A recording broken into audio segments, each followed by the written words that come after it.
Il est rapporté d'après Ibn Asim avec une bonne chaîne de transmission que le prophète sallallahu alayhi wa sallam a dit, et écoutez bien, et je ne dirais pas simplement ouvrez grand vos oreilles, mais ouvrez grand votre esprit et votre cœur surtout. Yaqulu alayhi salatu wa sallam, 3 personnes, Allah n'acceptera d'eux ni acte obligatoire et ni acte surérogatoire.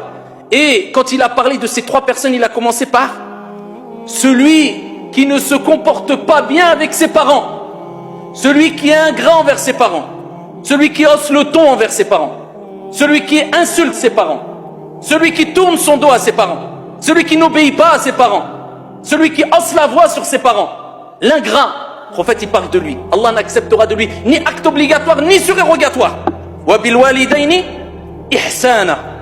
Allah il a utilisé le terme ihsan, l'excellence avec tes parents. Dans le Coran il dit avec ton père et ta mère tu dois atteindre l'excellence. Certaines personnes passent leur journée à prier, à donner des zakat, hada halal, hada haram, hada bid'a, et tu vois sa relation avec son père ou sa mère, hadith wala haraj. Si tu crois adorer Allah comme il se doit, alors que tu manques de respect à tes parents, eh bien tu te trompes complètement, ya Abdallah.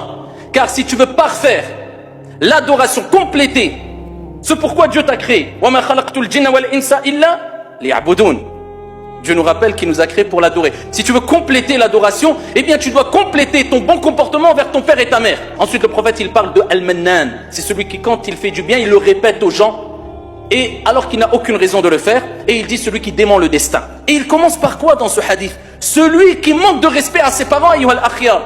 Et Allah tabaraka wa ta'ala il dit dans le Coran, après qu'il nous ait ordonné d'agir avec l'excellence, le meilleur des comportements avec son père et sa mère, إما يبلغن عندك الكبر أحدهما أو كلاهما فلا تقل لهما أف. Il dit si un, deux ou les deux, ou bien les deux, un, deux ou les deux. إما يبلغن عند من؟ عندك. Atteindre la vieillesse chez toi. C'est pas tu les balances dans je ne sais quel endroit, chez toi.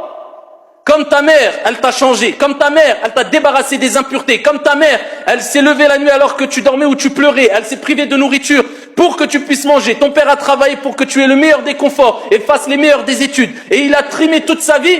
Eh bien toi, quand ils atteignent l'âge de la vieillesse, indak, c'est chez toi. C'est pas chez Foulan ou la Allan ou dans tel endroit ou je ne sais quoi, où tu le visites une fois tous les... Chez toi. S'ils atteignent la vieillesse chez toi, tu fais devancer tes parents. S'ils n'ont nulle part où aller et il faut quelqu'un pour s'occuper d'eux, tu les réceptionnes chez toi et tu t'en occupes. Indak. Allah il dit, il parle de manière naturelle notre Seigneur parce que c'est quelque chose de naturel normalement. S'ils atteignent la vieillesse, un des deux ou les deux, chez toi, auprès de toi, ça ne s'arrête pas là. Il a utilisé un terme notre Seigneur dans le Saint-Coran qui est compris par tout être humain, peu importe sa langue. Subhanallah. Une kalima, une parole, un son. Il n'a pas dit si tu leur dis tel gros mot, tel insulte. Non. فَلَا تَقُلْ لَهُمَا ouf.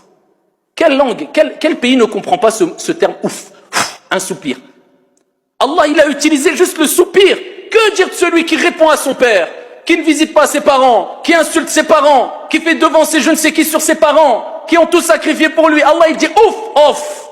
Ça fait partie des plus grands péchés en islam. فَلَا تَقُلْ لَهُمَا ouf وَلَا تَنْهَرْهُمَا. Ne les brusque même pas. Et dis-leur, prononce des paroles. Des paroles bonnes, douces, respectueuses. C'est ainsi que tu dois réagir avec tes parents, ya Abdallah.